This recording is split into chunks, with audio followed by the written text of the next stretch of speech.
Greetings, my fellow freeloaders and sovereign thinkers. This is LL3's newest podcast.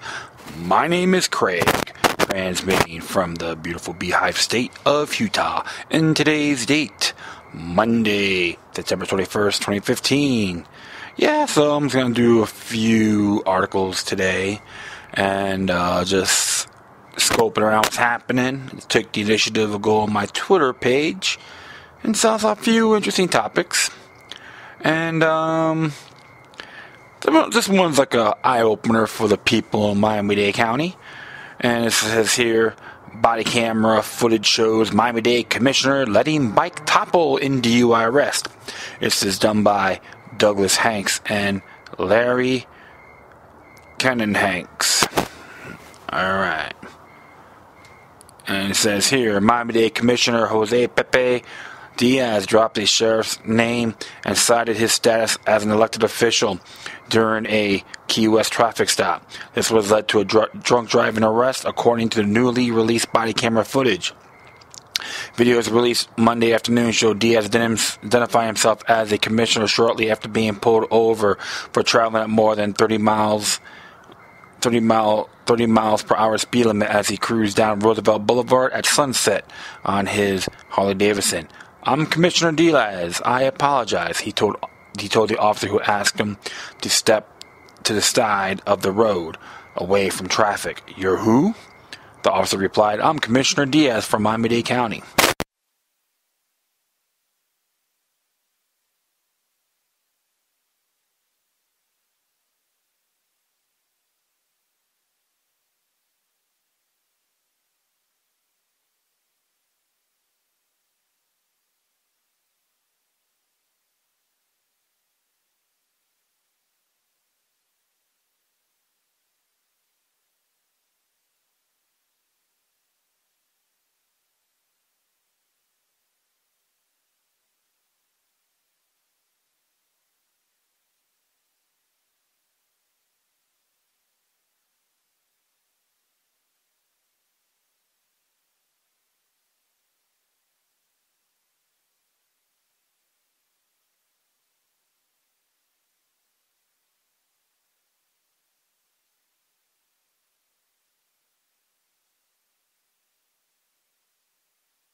Arrest. Though state laws specifies a misdemeanor must be related to the of office to the scene was the position as an elected official. He said he's a commissioner from up north. The officer said Diaz was ultimately charged with driving under influence and spent the night in jail. Early in the traffic stop, Diaz said, "Call Rick, he knows me." The officer responded, "Rick who?" Diaz, the sheriff of Monroe County, home to the Keys, is Rick Ramsey. Now, in his four-year term on the county commission, Diaz, the 55-year-old former mayor of Sweetwater received only a token opposition during his 2014 re-election campaign. The group funded his opponent. The Pets Voice Advocacy Organization issued a statement Monday calling on Diaz to quit or be forced out of office. We say resign or recall, the email said. Despite what he said in the squad car, Diaz does not feel his political career is over, said Brian Andrews, a former TV reporter who now runs a communication firm called the News Directors. I don't think that at all, Andrews said. Of Diaz's glum comments Saturday, this is a personal matter. 74, how fast police said Diaz was driving in a 30-mile-an-hour zone. Andrews helped arrange Diaz's press conference, and he said he was first to show the commissioner the police video while two sat in Andrews' car. He really couldn't believe the things that came out of his mouth on that videotape, Andrews said, without specifying which parts of the videos pained Diaz in particular. He is humiliated. He is beyond sorry. Yeah, he does sound like he was repenting big time. If you watch the video, police said they pulled over Diaz for going 74 miles an hour in a 30-mile-an-hour zone, and they were suspicious when Diaz couldn't keep his motorcycle upright early moments of the stop. As he pulled behind Diaz, I saw the motorcycle fall over onto his left side, noting that the Diaz never put his foot down on the ground or attempt to kick out the kickstand.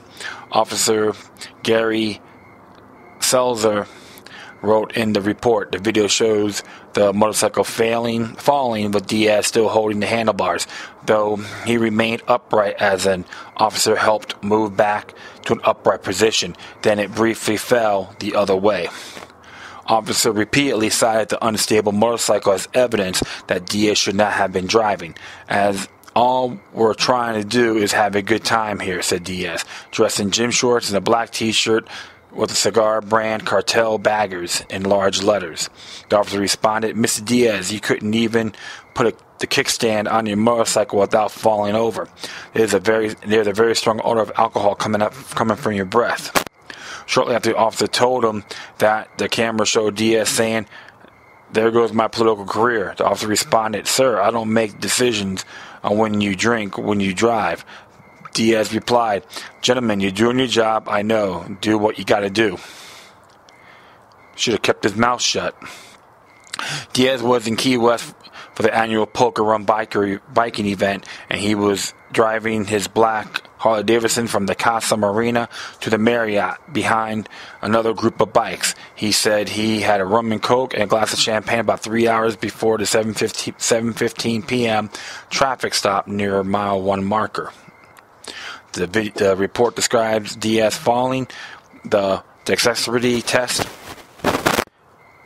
officers give to determine intoxication, including swaying during an eye test and losing his balance while trying to walk a straight line. In the video, Diaz cited a severe burn from contact with a topple bike before beginning his test. When asked to stand with his feet together, Diaz, a former Marine, instead stood his feet apart, according to a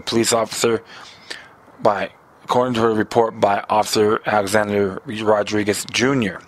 I told Diaz that I knew his military background and tried to do his best and get his feet all the way together, Rodriguez wrote. Diaz asked me how I knew of his military background. I told him he had previously told me about it. Yeah, I was watching the video, and it was pretty interesting, I would say, and I'm not going to really go too far, but I have to say that Jose Diaz was clumsy, and he was repenting. He sounds more like a beggar, and I'm saying this out of respect. I'm not trying to ridicule the man whatsoever, because according to the footage, he has did a good job on his own. Make him look like a guilty man, like a stray dog, I would say. You have to watch the video yourself. It's like 27 minutes long, I would say, or 21 minutes long, something like that. But it is pretty amazing. But when you're an elected servant, I hate when they say elected official. He's a servant, okay, of Miami-Dade County. And I was like hearing some of the rants about some people, they're all corrupt, this and that, blah, blah, blah, blah, blah. And I'm like telling these people from Miami-Dade that's making these complaints, you know what, you do something about it for one. Okay, don't complain, you do. All right, it's enough ranters, not enough doers. All right, and two, one thing I have to disagree with this article by these gentlemen from the Herald when they made that statement saying about he refused by refusing a breath alcohol test.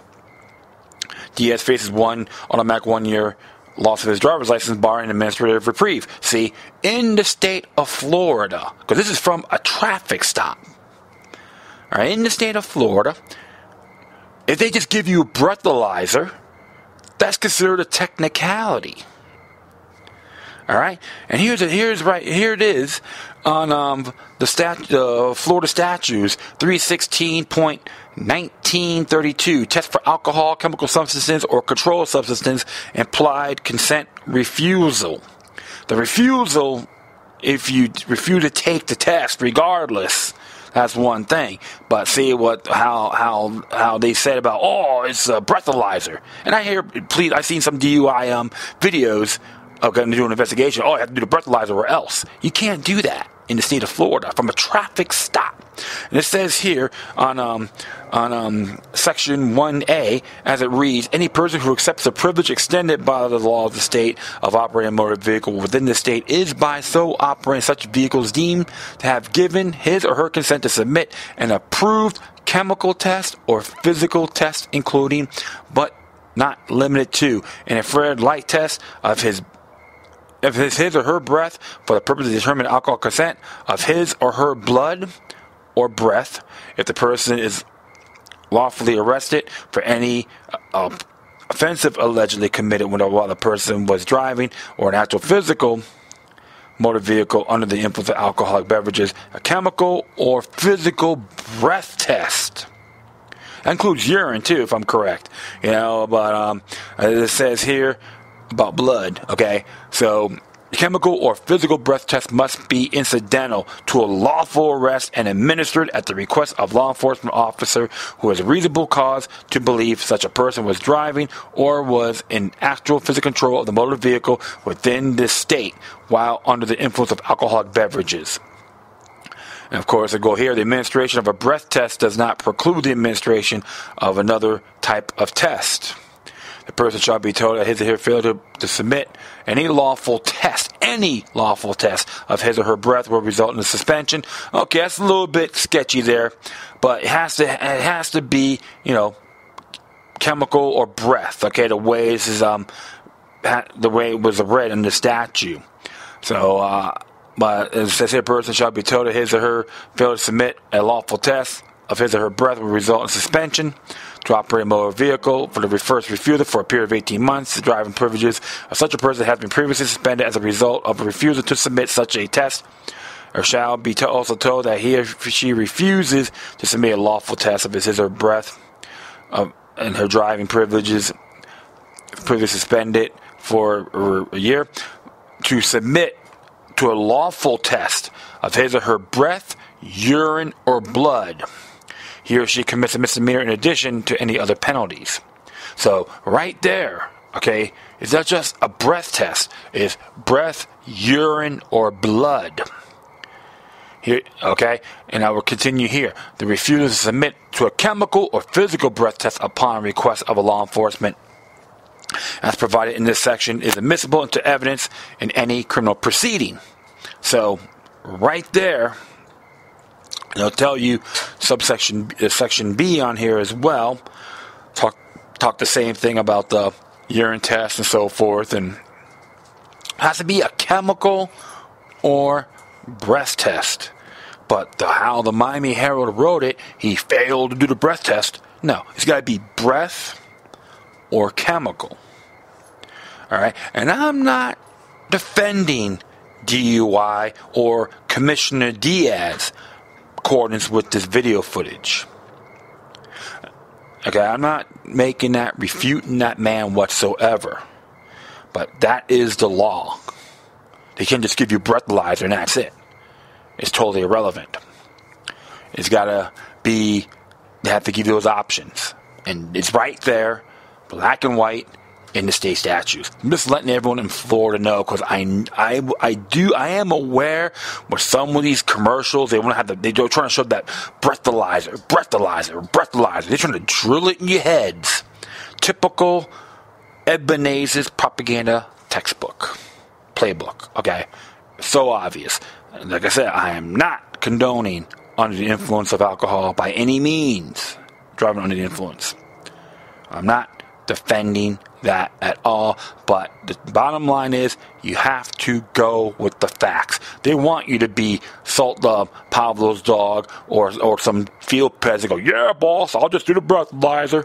Yeah, but they have to give you those particular tests under Florida Statute 316.1932. So there's plenty of information on here, so I'm going to add that to my footnotes on the urine test and all that good stuff. So just to give you guys the knowledge, okay? Knowledge is freedom, ignorance is enslavement. So it'll be the entire, just give you a little brief example. And definitely learn it, love it, live it. Know your rights. Not to be a bellboy to the establishment. Of course, don't be under the influence by any means when you kind of motivate. Alright, next one here. Came from the letter report yesterday, and I was pretty pleased by reading this. It says here, blame America? No, blame neocons. It came out yesterday by Ron Paul. It says here, is the current refugee crisis gripping the European Union all America's fault? This is how my critique of U.S. foreign policy was characterized in a recent interview on the Fox Business channel. I don't blame the host for making this claim, but I think it's important to clarify the point. It has become common to discount any criticism of U.S. foreign policy as blaming America first. It's a convenient way of avoiding a real discussion.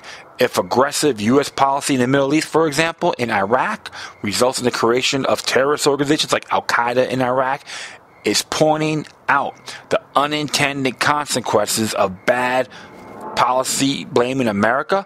Is it blaming America the point that blowback, like we saw on 9/11, can we be the result of unwise U.S. foreign policy actions like stationing U.S. troops in Saudi Arabia? In the Fox interview, I pointed out that the current refugee crisis is largely caused by bad U.S. foreign policy actions. The U.S. government decides on a regime change for a particular country, in this case, Syria. Destabilizes the government, causes social chaos, and destroys the economy, and we are supposed to be surprised that so many people are desperate to leave?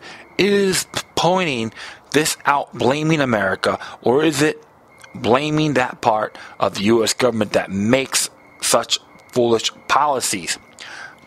Accusing those who criticize U.S. foreign policy of blaming America is pretty selective. However, such accusations are never leveled at those who criticize a U.S. pullback. For example, most neocons argue that the current crisis in Iraq is all Obama's fault for pulling U.S. troops out of the country. Are they blaming America first? No one ever says that. Just like they never explain why the troops were removed from Iraq.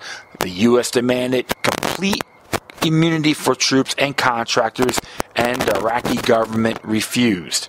Iraq was not a stable country when the U.S. withdrew its troops anyway. As soon as the U.S. stopped paying the Sunnis not to attack the Iraqi government, they started attacking the Iraqi government. Why? Because the U.S. attack on Iraq led to a government that was closely allied to Iran, and the Sunnis could not live with that. It was not the U.S. withdrawal from Iraq to create the current instability, but the invasion. The same is true with the regime change policy towards Syria. How many Syrians were streaming out of Syria before U.S. support for Islamist rebels that made the country unlivable? It is pointing out this consequence of bad U.S. foreign policy, U.S. policy, also blaming America first. Last year, I was asked by another Fox program whether I was not blaming America when I criticized the increasingly confrontational U.S. stand toward Russia. Here's how I put it then. I don't blame America. I am America. You are America. I don't blame you. I blame bad policy. I blame the interventionists. I blame the neoconservatives who preach this stuff, who believe it like a religion, that they have to promote American goodness even if you have to bomb and kill people. In short, I don't blame America. I blame neocons. Bravo, Congressman Paul. Bravo. Because I have to say firsthand, I heard neocons even criticizing Ron Paul and run for president. How about the foreign policies? I heard from some of these clowns at these Republican some of these Republican meetings. I think it was one time in Pompano. I'm like, it's like, hey, read blowback and we'll talk and then talk. He didn't like that at all, but I didn't care. Because one thing I noticed, when you got these suit and tie hacks trying to say, well, we gotta go attack these countries. And I bet you one thing, they never probably strapped up on boots or never went in the military in their life. I'm not saying I didn't serve myself, but the truth of the matter is, it's unnecessary. I'm just wondering if they want to bend these particular neocons pull their pants down for the military-industrial complex. Even neolibs, too, because they're like quacks. Neocons and neolibs are just quacks. But him blaming the neocons, they go, oh yeah, I love my country, I'm a patriarch, but we have to go bomb these nations or to meddle with their affairs because it's the American way. You know what? You just have people like that sit on the Dunkin' barrel and just throw balls at them, see if you can knock them in with the barrel inside full of pus and feces. Okay, this is how they want to treat us, like we're pieces of garbage. We don't know what we're talking about. I support a republic, never an empire, but the neocons and the neolibs, they do. Hey, how come during the time people were protesting the Iraq War, they weren't blaming on Bush and Cheney, but there's a lot of people who are Democrats have voted for it as well. And how come I don't see people protesting against Barack Obama on Libya? Oh, but that's okay. He's our Lord and Savior. So the whole thing is this, my friends, about the neocons and the neo-quacks, okay? I go by both sides. Ron Paul's right about the neocons. They need to shut their trap, pack their stuff, and get out. You know what? If they think they're really tough, let's throw them on the front line. Not their kids. That's too good. Them. Let's see how tough and how patriotic they really are when they go on the front line with boots on the ground and let them back up their rhetoric. But you know what? Bravo for Congressman Paul. All right, finally, from Activist Post. I guess it came out today. Yeah, it came out today. It says here, 3 means of waging personal financial revolution against the banksters. This is by Dylan Charles. As it reads, the world is enslaved to an economic system designed to create tremendous power and wealth for those who own the system, while forcing the rest of us into mathematically insurmountable debt and the stagnation, austerity, and poverty that comes with it. Corrupt and patently unsustainable. The world's currencies and financial markets are rigged, and economic collapse is inevitable at some point. Sad but true, and going dramatic narrative of the interplay between engineer boom and engineer bust is a chief psychological tool in sustaining the popular belief that this monetary reality as the only monetary reality possible. The truth, however, is as long as this economic reality is a reality, then we will be slaves to debt economics, and the pursuit of endless growth is certain to consume everything on the planet. The good news is that the task of migrating an entire civilization from one economic system to another is so enormous that as individuals we don't have to feel encumbered by the pressure of having to come with the one and only solution to save all human civilization. We can instead be empowered by the knowledge that meaningful adjustment we make in our personal lives is a contribution to the future realization of a greater shift for the better. Sometime in the future, our role is merely to be trim tabs, and when enough momentum builds, watch the ship change its course. Something hit me very hard once, thinking about what one little man could do. Think of the Queen Mary. The whole ship goes by and then comes to the rudder, and there's a tiny thing at the edge of the rudder called a trim tab. Its miniature rudder, just moving the trim tab, builds a low pressure that pulls the rudder around. Take almost no effort at all. So I said that the little individual can be a trim tab. Society thinks it's going right by you, and that is left you altogether. But if you're doing dynamic things mentally, the fact is that you can just put your foot out like that, and the whole big ship of state is going to go. So I said, call me Trim Tab. That's R. Buckminster Fuller. Someday, the combined good efforts of millions and millions of people will pay off, and the human race will buck the financial criminals that suck so much our resources and spirit. Until that day comes, though, we may as well enjoy being creative and active in envisioning an alternative future. To that end, here are 3 critical things you can do to wage personal financial revolution against the bankers and 1%ers. 1. Get out of personal debt. You can do it. Personal debt has ballooned to mind-bendingly absurd levels. The average consumer now owes a combined $205,000 in credit cards, student loans, and mortgages, a national total of nearly $12 trillion in consumer debt. This is both a physical and metaphysical prison that restricts freedom and needs psychological duress, coloring of the rest of life without undue stress. Using credit and incurring debt is a matter of personal choice, of course, albeit choices can at times be limited by circumstance. Credit card companies do deliberately entrap people in many clever ways, and the student loan industry is clearly predatory. But no matter who you choose to point the finger at, no matter how this has to come to be, consumer debt is highly profitable to banks and highly restrictive to individuals. Revolts against this madness by getting yourself out of debt. It is one of the most important things you can do for your quality of life and personal freedom while revolting against the financial powers that be. Easier said than done, to be sure, but this message is not to intend to be a how-to. A how-to is of no use without first mustering the willpower and resolve to face a challenge as massive as overcoming personal debt. The message is here more important than how-to because it aims at inspiring you to try and at reminding you that any obstacle can be overcome with willpower, commitment, spirit, and a plan. In time of the universal debt, being debt-free is a revolutionary act. 2. Deprogramming consumerism. For the past half century or so, we've been socially programmed to accept consumerism as a new cultural paradigm, thus changing the way people interact and relate to one another and even to themselves. Now the individual is easily lost in the angry seas of corporate marketing, propaganda, promotions, gimmicks, and sponsors. This is a place where the ego can have a field day, but also a place where detachment of reality is itself a preferred new form of reality.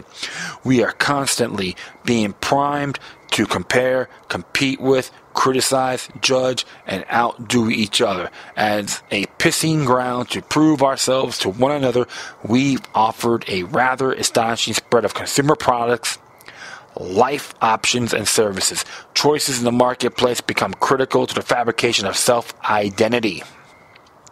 3. Detach and have fun with alternatives. Any effort you can make to withdraw your consent and tack it support of the current system is another chink in the armor of the gods of money, and opportunities to undermine these crooks are abundant. Pay cash wherever you can, buy a used car, toss your credit cards, reuse stuff, try living without money, abandon big banks, divest from the Ponzi scheme stock markets, use payments intermediaries like PayPal to bypass banks, invest in physical assets like precious metals or land, and develop independent streams of income for yourself. Have you ever tried bartering to acquire something you really wanted? Do you have a Bitcoin purse or know much about Ubuntu and the giving economy? Have you checked if anyone in your area has already started an independent currency? Or have you thought about time banking as means of getting your roof or some other project completed without even using cash? Anything is possible. The energy is withdrawn from supporting the status quo and redirected to the imagination and practice of creating something better. And over time, alternatives will emerge that will bring us closer to an equitable economy. Human beings are graced with abundant creativity and ingenuity. And if we detach from the current system, even in little ways, we weaken its grips on our reality. In conclusion, financial freedom doesn't mean you have to have more money than you can spend. It simply means that you have the freedom to choose from who you work and to determine how your money is spent. There will be no direct or easy route to the liberation of the human race from the debt-driven economic system that presently enslaves us. So we better get busy experimenting with possibilities. Being born a human being on this abundant planet should not be an automatic life sentence of involuntary servitude to banks for unreasonable debt fraudulently incurred by others. And there's a couple of sources on here too by sovereignlife.com, Essays Revolt Against Banks, and Dylan Charles. He does stuff for Waking Times and partner to offthegridoutpost.com. So, it's a real good article. The whole thing is, my friends, we have to avoid materialism, credit cards, even cash, and even myself, a person like myself, I have a few potholes, but I try to get a credit card. It's funny. My credit union is funny. Goes, oh, you have no line of credit. But okay, good. Thanks for the inspiration. But like I said, use cash, purchase metals, try to create stuff to grow food. Like urban farming is fantastic too. I'm going to take the initiative and learn that as well. But I know other people are doing it, and even there's times too, like, hey, help the needy if you can. That'd be great. Cause I know like Food Not Bombs in South Florida. I used to go there on my time off, buy water and just give them out to the people that need it, and they're very thankful. So there's a lot of other avenues, because remember, Thomas Jefferson was against central banking. All right, and what made me laugh when Ted Cruz go, oh well, I can get rid of the face, put a new face for a $20 bill, but I have to keep Alexander Hamilton on a $10 bill. I just bust out laughing. You know why? Because Uncle Ted's wife is with Goldman Sachs. That's right. He's a banker's bellboy. All right. So just to let you know, so you Ted Cruz supporters don't like it. You know what? Prove me wrong, please. I say that in good faith. But one thing about Alexander Hamilton, he was a power fiend. And you know what? Best thing to do is check out this book called Hamilton's Curse by Thomas J. DiLorenzo. And you'd be surprised what Alexander Hamilton did. He was even unfaithful to his wife. He wanted to control everyone financially in the central basis. He was one big control fiend. He wrote some good stuff in the Federalist Papers, but he was a control freak. So, that's it. That's all I'm going to say right now. Keep this short. So thanks for listening. Plus, feel free to download and share this episode and all my archives throughout your social media network. If you have any questions, comments, criticisms, recommendations, send me information. Love letters, hate letters, it doesn't matter. But please, always use it with decorum. You can hit me on Facebook, Twitter, Google+, Spreaker. Send your comments to iHeartRadio or YouTube. Furthermore, if you want to email me, you can get me on LokiLuck3, that's the number 3 altogether, at gmail.com. Once again, thank you for your time. But always remember that demoniac resistance is healthy for the soul and can liberate humanity. Until next time, take care of yourselves, keep on spreading the love, and may your guardian spirits be with you.